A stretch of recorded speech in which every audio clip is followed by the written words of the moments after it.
Relationship marketing and selling 19তম সেশনের দ্বিতীয় পর্বে স্বাগত জানাচ্ছি। আজকের বিষয় হচ্ছে relationship marketing strategy, relationship marketing. চলুন সেশনটি শুরু করি। ইনস্টিটিউট অফ লার্নিং অ্যান্ড ডেভেলপমেন্টে আপনাকে স্বাগতম। আপনার দক্ষতার যাত্রাকে ত্বরান্বিত করুন আইএলডির সাথে। নিয়মিত ট্রেনিং পেতে আইএলডির ইউটিউব চ্যানেল সাবস্ক্রাইব করুন, শেয়ার করুন। এরপর যেটা আমরা বলবো সেটা হলো কানেক্টিভিটি। কাস্টমারদের সাথে কানেক্টিভিটি, যোগাযোগের গুরুত্ব, ওকে, কাস্টমার এঙ্গেজমেন্টের গুরুত্ব। সোশ্যাল মিডিয়া ক্যাম্পেইন দ্বারা কাস্টমার কানেক্টিভিটি বাড়াবেন। তাহলে সোশ্যাল মিডিয়া যদি আপনি মৌলিক কন্টেন্ট ইউজ করতে পারেন, টাইমলি যদি আপনি এটা ক্যাম্পেইন করতে পারেন এবং প্রাসঙ্গিক যদি হয় কন্টেন্টটা, তাহলে কিন্তু অনেক বেশি কাস্টমারদেরকে আপনি রিচ করতে পারবেন। কাস্টমার এঙ্গেজমেন্ট বাড়বে, কানেক্টিভিটিটা বাড়বে। সেলস বৃদ্ধি, কাস্টমার কানেক্টিভ বাড়লে কি হবে? কাস্টমার কানেক্টিভিটি বাড়লে কাস্টমার এঙ্গেজমেন্ট করবেন, কমিউনিকেশন করবেন, রিলেশনশিপ করবেন। এই কাস্টমাররা হবে পটেনশিয়াল কাস্টমার। এরা কিন্তু আপনার প্রোডাক্ট কিংবা সার্ভিস কোনো না কোনোভাবে তারা কিনবে, আপনার সেলস ডেভেলপমেন্ট হবে। কানেক্টিভিটির গুরুত্ব কিন্তু এরকম। কানেক্টিভিটি মানে কিন্তু কাস্টমারদের সাথে আমাদের কানেক্টিভিটি, রিলেশনশিপ ডেভেলপমেন্ট কিন্তু হবে কানেক্টিভিটির মাধ্যমে। এবং অভিজ্ঞতা শেয়ার, কাস্টমারদের সাথে বিভিন্ন অভিজ্ঞতা শেয়ার করা, প্রোডাক্টের, সার্ভিসের, তাই না, ব্র্যান্ডের, বিভিন্ন পলিসির, ওকে, এবং কাস্টমারদের মনোযোগ নিতে পারেন এমন কিছু তথ্য, রিভিউ, প্রোডাক্টের review, case study, problem solving strategy, এগুলি যদি আপনি শেয়ার করতে পারেন, অথবা প্রোডাক্টের ফিচার, প্রোডাক্টের একটা আনকমন বেনিফিট, কাস্টমারের একটা জন্য অ্যাডভান্টেজ, এরকম কিছু যদি আপনি শেয়ার করতে পারেন, তবে অবশ্যই কাস্টমারদের সাথে আপনি কানেক্টিভিটি বাড়াতে পারবেন, সেলস ডেভেলপমেন্ট করতে পারবেন, আপনি প্রফিটেবিলিটি কিন্তু এনশিওর করতে পারবেন। এরপরে যে বিষয়টা সেটা আমরা বলি কমিউনিকেশান। সো কাস্টমারদের সাথে তো আপনি কানেক্টিভিটি করবেন এবং কমিউনিকেশনও করবেন, এবং কমিউনিকেশনটা হবে যাতে ক্লিয়ার এবং হলো এটা যাতে একদমই সিম্পল ক্লিয়ার, এটা যাতে কাস্টমারের বোধগম্য হয়, কাস্টমারদের বুঝতে পারে, কাস্টমারের ভাষায় আপনাকে কাস্টমারকে কথা বলতে হবে। তো সেখানে আমরা বলি যে open communication, open and clear, okay. So কাস্টমারদের সাথে স্পষ্ট, ক্লিয়ার অ্যান্ড ওপেন, উন্মুক্ত কথা বলতে হবে কাস্টমারের ল্যাঙ্গুয়েজে। আমাকে বইয়ের ল্যাঙ্গুয়েজে অথবা থিওরির ল্যাঙ্গুয়েজে, সায়েন্সের ল্যাঙ্গুয়েজে বললে হবে না, কাস্টমারের ল্যাঙ্গুয়েজে কাস্টমারকে আমি কমিউনিকেট করতে পারবো, তাহলে এটা সহজে কাস্টমারের জন্য বোধগম্য হবে। আমাদের কমিউনিকেশন করতে হবে যাতে কাস্টমারের জন্য বোধগম্য হয়। আমরা এমন কমিউনিকেশন করবো না যেই কমিউনিকেশন কাস্টমার কিছু বুঝে না, সেটা ইনএফেক্টিভ কমিউনিকেশন। ইফেক্টিভ কমিউনিকেশন হলো ক্লিয়ার অ্যান্ড ওপেন, কাস্টমার সেটা সহজে বুঝতে পারবে, কাস্টমার বোধগম্য হবে, সেটা নিয়ে কাস্টমার চিন্তা করতে পারবে, এমন কমিউনিকেশন আমাদেরকে করতে হবে কাস্টমারদের সাথে। এবং স্বচ্ছ কমিউনিকেশন, এই স্বচ্ছ কমিউনিকেশন যাতে আস্থা এবং বিশ্বাসের কমিউনিকেশন, কারণ কাস্টমারের কাছে যেটা বোধগম্য হবে সেটার প্রতি কাস্টমার আস্থা বাড়বে, কাস্টমার সেটা বিশ্বাস করবে। যেটা কাস্টমার বুঝে না সেটা তো কাস্টমার বিশ্বাস করবে না। সো বোধগম্য হয়, বুঝতে পারে, কাস্টমার রিসিভ করতে পারে, কাস্টমারের ভাষায় যদি আপনি কথা বলতে পারেন, সেটা কাস্টমারের কাছে বিশ্বাস এবং আস্থা তৈরি করতে পারে। এবং কাস্টমারদের কাছ থেকে নিয়মিত ফিডব্যাক নেওয়া হচ্ছে কমিউনিকেশন খুব গুরুত্বপূর্ণ টেকনিক, টুলস। আপনাকে কাস্টমার ফিডব্যাকটা নিতে হবে, কারণ কাস্টমার কি ফিল করতেছে, কি চিন্তা করতেছে, তার কি ধারণা সৃষ্টি হচ্ছে তার মনে, এটা বের করতে হবে। সো এটা বের করার জন্য আপনাকে সার্ভে করতে হবে অথবা কাস্টমার ফিডব্যাক নিয়মিত নিতে হবে। কাস্টমার স্যাটিসফ্যাকশন লেভেলটা আপনি যাচাই করার জন্য ফিডব্যাকটা নিতে হবে। তো এটা কমিউনিকেশনের জন্য খুব গুরুত্বপূর্ণ টুলস। আমি আবারও বলছি, শুধুমাত্র আজকের সেশনটাও যদি আপনি ভালোভাবে করেন, তবে আপনি রিলেশনশিপ মার্কেটিং এর সেলসে ভালো কিছু আপনি অবশ্যই করতে পারেন। সো আপনি যে আমরা কনটেক্সট বললাম, কানেক্টিভিটি বললাম, এখন আমরা কমিউনিকেশন বলছি, প্রত্যেকটা বিষয় কিন্তু খুব গুরুত্বপূর্ণ। এখন দেখেন কমিউনিটি, আমরা সোশ্যাল মিডিয়াতে অনেক সময় দেখি brand community, customer community, product community, এরকম অনেক কমিউনিটি গ্রুপ আমরা দেখি। তাহলে কমিউনিটি হচ্ছে কি? কমিউনিটি গ্রুপ হচ্ছে যে কাস্টমারদের একত্রিত করার শক্তি। এই গ্রুপ অফ কাস্টমার মিলে যখন একটা কাজ করবে, এটার পাওয়ারটা কিন্তু অনেক ব্যাপক। তাহলে ব্র্যান্ডের জন্য একটি শক্তিশালী ব্র্যান্ড কমিউনিটি গ্রুপ তৈরি করা জরুরি। আমরা এরকম অনেক দেখি যে বিভিন্ন বড় বড় ব্র্যান্ডের সোশ্যাল মিডিয়াতে আমরা কমিউনিটি গ্রুপ দেখি, যেখানে কাস্টমাররা খুব গুরুত্বপূর্ণ রোল প্লে করে ব্র্যান্ড ডেভেলপমেন্টের জন্য, ওকে, অথবা সোশ্যাল অ্যাক্টিভিটি তারা করে সামাজিক মানুষকে অনেক উপকার করার জন্য। এবং কাস্টমারদের মধ্যে একত্রিত হওয়ার অনুভূতি সৃষ্টি করুন। কাস্টমাররা যাতে আসলে মাঝে মধ্যেই তারা যাতে গেট টুগেদার করে, নেটওয়ার্কিং ইভেন্টে যাতে কাস্টমাররা আসে, এরকম product community, brand community, service community করে কাস্টমারদেরকে এক জায়গায় আনতে হবে এবং কাস্টমার যাতে বেটার ফিল করে তাদেরকে এক জায়গায় আনা, আপনাকে এভাবে কাজটা করতে হবে এবং সেখান থেকে আপনার বিশ্বস্ত কাস্টমার, কমিউনিটি গ্রুপ বিশ্বস্ত এবং আস্থাভাজন কাস্টমার তৈরি করতে পারে। সো কমিউনিটি গ্রুপে তারা কি ওপিনিয়ন লিডার, এরা কিন্তু বলা যায় যে আপনার লয়াল কাস্টমার, এটা হলো স্যাটিসফাইড কাস্টমার, এটা হলো লং টার্ম কাস্টমার, যারা আসলে আপনার ব্র্যান্ডের হয়ে ওয়ার্ড অফ মাউথ মার্কেটিং করে অথবা আপনাকে রেফারেল কাস্টমার পাঠায়, তাই না, নিউ কাস্টমার পাঠায় আপনার জন্য, আপনার প্রোডাক্টের জন্য। সো এই আপনার বিষয়টা কিন্তু খুব গুরুত্বপূর্ণ। সো আপনার ব্র্যান্ড কমিউনিটি, সার্ভিস কমিউনিটি অথবা প্রোডাক্ট কমিউনিটি আপনি এভাবে কাস্টমারদেরকে নিয়ে তৈরি করতে পারেন। দেন হলো কমিটমেন্ট। সো প্রতিশ্রুতি দেওয়া এবং রক্ষা করার গুরুত্ব। প্রতিশ্রুতি দেওয়াটা সহজ, রক্ষা করাটা অনেক কঠিন, বাট এই কঠিন কাজটা যে ভালো করতে পারে সে কিন্তু স্যাটিসফাইড কাস্টমার তৈরি করতে পারে। তাহলে বিজনেসের সেলস মার্কেটিং আমরা সবসময় প্রতিশ্রুতি দেওয়ার মধ্যেই থাকি। সো আমাদেরকে খুব বেশি সচেতন হতে হবে যে আমরা যা প্রতিশ্রুতি করছি সেটা যাতে আমরা রক্ষা করতে পারি। তাহলে দীর্ঘমেয়াদী সম্পর্ক, কাস্টমারদের সাথে দীর্ঘমেয়াদী সম্পর্ক তৈরি করতে হবে এবং এই দীর্ঘমেয়াদী সম্পর্ক তৈরি করার যে আপনার যে মানে এই দীর্ঘমেয়াদী সম্পর্কটা তৈরি করতে হলে বিশ্বাস এবং আস্থার সম্পর্কটা তৈরি করুন। বিশ্বাস এবং আস্থা সম্পর্কটা তৈরি হবে কাস্টমারকে দেওয়া প্রতিশ্রুতিগুলি যদি অক্ষরে অক্ষরে আপনি পূরণ করতে পারেন তাহলেই কিন্তু কাস্টমারের সাথে বিশ্বাস এবং আস্থার সম্পর্কটা তৈরি হবে। তাহলে বিশ্বাস এবং আস্থার সম্পর্কটা তৈরি হবে কি না, it depends on your decision. আপনি কাস্টমারের প্রতিশ্রুতি সঠিকভাবে রক্ষা করছেন কি না, যদি করে থাকেন তবে অবশ্যই কাস্টমারদের সাথে বিশ্বাস এবং আস্থার সম্পর্কটা সঠিকভাবে ভালোভাবে তৈরি হবে এবং এটা টেকসই হবে। দেন হলো প্রতিশ্রুতি রক্ষা। কাস্টমারদের দেওয়া প্রতিশ্রুতি আপনাকে টাইমলি রক্ষা করতে হবে, যেই দিন বলবেন সেই দিন রক্ষা করতে হবে। আপনি যদি এলোমেলো করেন যে আজকে একটা বললেন কালকে সেটা কথা রাখলেন না, পরশু দিন যা, এরকম হলে কাস্টমার কিন্তু বিক্ষুব্ধ হবে। সো আপনাকে টাইমলি কাস্টমারের প্রতিশ্রুতিটা রক্ষা করতে হবে এবং কাস্টমারকে যে আপনি আফটার সেলস সার্ভিসটা দিচ্ছেন এই সেবার মানটা যাতে এক্সিলেন্ট হয়, সো এক্সিলেন্ট সার্ভিসটা আপনাকে দিয়ে কাস্টমারের সাথে বিশ্বাস এবং আস্থার একটা যে লং টার্ম রিলেশনশিপ সেটা আপনি ধারাবাহিকতা ঠিক রাখবেন এবং এটা বজায় রাখবেন। তাহলে এখানে কিন্তু কাস্টমার কমিটমেন্টের গুরুত্বটা নিয়ে আমরা কথা বললাম। কোঅপারেশন। সো কাস্টমারদেরকে আমরা তো কোঅপারেশনই করব, যেটা আমরা আগে বলেছিলাম যে আমরা যদি প্রতিশ্রুতি রক্ষা করি তাহলে অল টাইম কাস্টমারের জন্য তো আমরা সহযোগিতা করা মনোভাব নিয়ে আমরা কাজ করবো, সেটা হলো কোঅপারেশন, সহযোগিতার শক্তি। সো কাস্টমারদের সাথে সহযোগিতামূলক সম্পর্ক তৈরি করা, অর্থাৎ কাস্টমারের নিড, কাস্টমার এক্সপেকটেশন, ডিমান্ড অনুযায়ী তাকে আমরা আসলে সহযোগিতার হাত বাড়িয়ে দিতে হবে। ওকে, এবং প্রোডাক্ট ডেভেলপমেন্টে কাস্টমারদের ফিডব্যাক নিতে হবে। কাস্টমারদের ফিডব্যাক নিয়ে যাতে আমরা প্রোডাক্ট, এবং এটা মোস্ট ইম্পর্ট্যান্ট ওয়ার্ক, কাস্টমার কী চায়, বেশিরভাগ কাস্টমার কী চায় সে চাওয়াটাকে আপনার প্রোডাক্টের মধ্যে ইনপুট করতে হবে, তবে প্রোডাক্ট ডেভেলপমেন্টটা হবে। এবং ইনোভেশন অথবা ক্রিয়েটিভিটি। সো নতুন উদ্ভাবনে কাস্টমারদেরকে এঙ্গেজমেন্ট বাড়ান।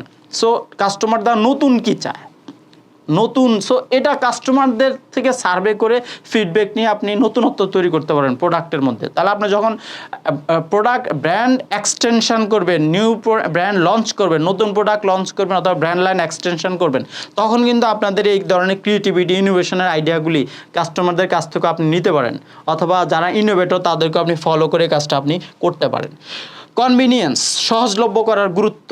তাহলে যে কোনো সার্ভিস এটা যাতে সহজে দেওয়া যায় এটার গুরুত্বটা কি, তাহলে প্রোডাক্ট সহজে খুঁজে পাওয়ার ব্যবস্থা করুন। একটা প্রোডাক্ট যাতে কাস্টমার সহজে পায়, তার প্রয়োজন অনুযায়ী যাতে সহজে পায়, সহজে যাতে কিনতে পারে, সহজে যাতে সে যাচাই করতে পারে, সহজে যাতে সে পরখ করতে পারে, এটাকে সহজলভ্য করতে হয়। সেজন্য ডিস্ট্রিবিউশনের গুরুত্বটা এখানে ব্যাপক।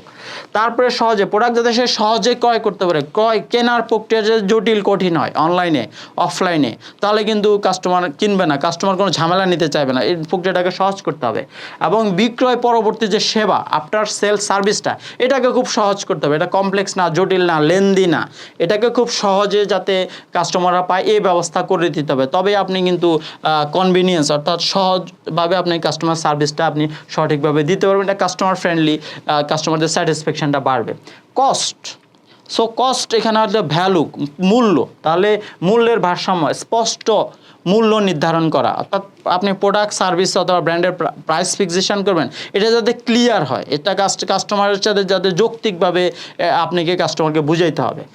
এবং মূল্য এবং মান, অর্থাৎ প্রোডাক্টের যে মূল্য এবং প্রোডাক্টের যে মান এটার সাথে প্রাসঙ্গিক যাতে হয়, সামঞ্জস্যপূর্ণ হয়।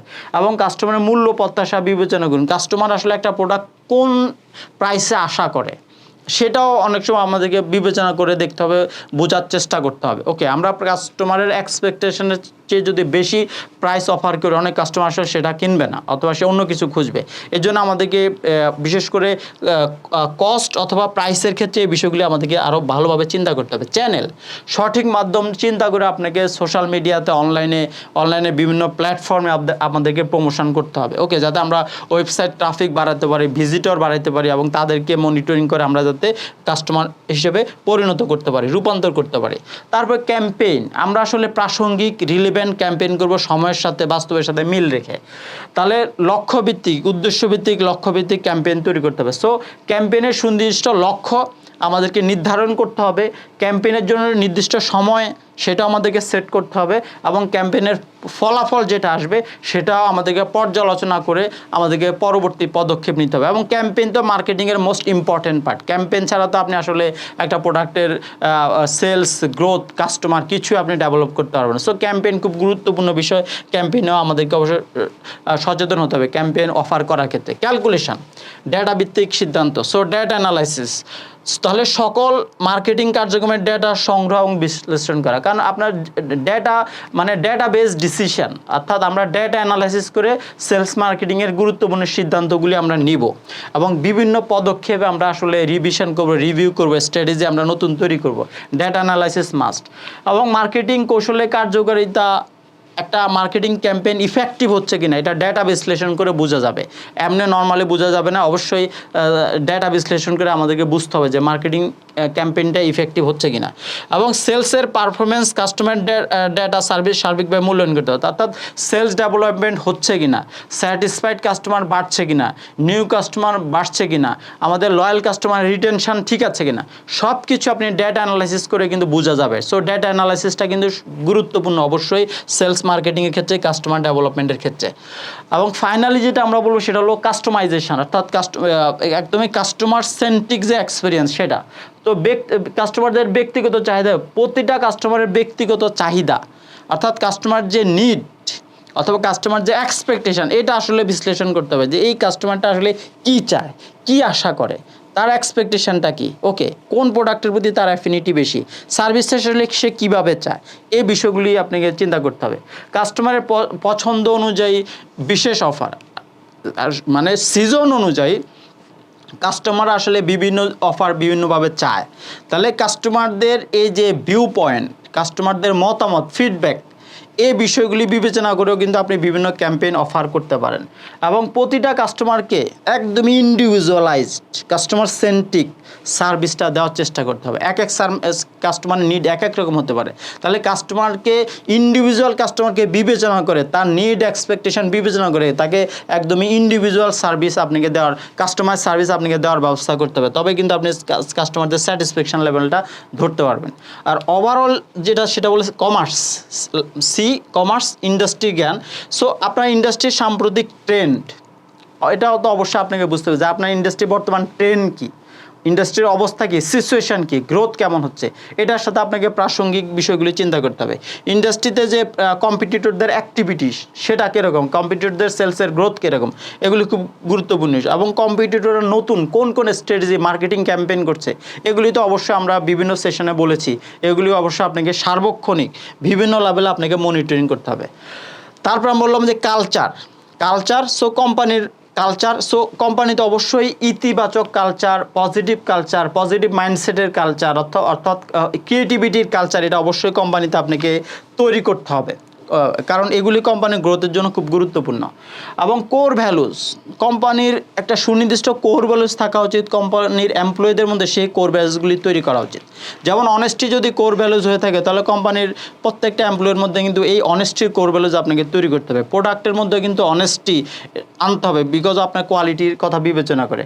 এবং কাস্টমার সেন্ট্রিক, কাস্টমারদেরকে বেস্ট সার্ভিস দেওয়ার মনোভাব সম্পূর্ণ আপনার কালচার তৈরি করতে হবে, তাহলে প্রত্যেকটা এমপ্লয়ি কিন্তু কাস্টমারদেরকে বেস্ট সার্ভিস দেওয়ার জন্য সবসময় প্রস্তুত থাকবে, তাদের মেন্টালিটিও কাস্টমারদেরকে ভালো সার্ভিস দেওয়ার জন্য থাকবে, এভাবে আপনার তৈরি করতে হবে। এবং ফাইনালি যেটা বলবো, কম্পিটিশন ছাড়া আসলে কোনো বিজনেস মার্কেটে সার্ভাইভ করে না, কম্পিটিশনহীন কোনো বিজনেসই হইতে পারে না। বিজনেস মানে আপনার কম্পিটিশনটা থাকবে, তাহলে কম্পিটিশনে আপনি যাতে এগিয়ে থাকেন, উইন উইন সিচুয়েশনে থাকেন, সেই বিষয়টা কিন্তু বিজনেসে গুরুত্বপূর্ণ। সো কম্পিটিশনে খুব ভালো অবস্থায় থাকতে হলে প্রোডাক্ট সার্ভিস অথবা ব্র্যান্ডের differentiation is must.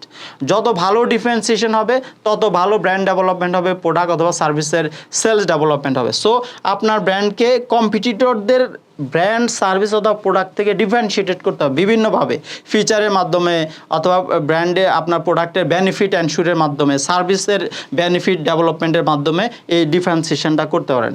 Brand positioning অর্থাৎ ব্র্যান্ড মার্কেটে আপনার ব্র্যান্ডের একটা গুরুত্বপূর্ণ অবস্থান অথবা কাস্টমারের মনে একটা ব্র্যান্ডের একটা ভিন্ন পজিশন আপনার তৈরি করতে হবে। সো আপনি একটা ডিফারেন্সিয়েটেড ফিচার তৈরি করলে সেই ফিচারের যে স্পেসিফিক বেনিফিট, সেটা সেই কাস্টমার সেন্ট্রিক বেনিফিটটাকে হাইলাইট করে আপনি ব্র্যান্ডটাকে পজিশনিং করতে পারেন।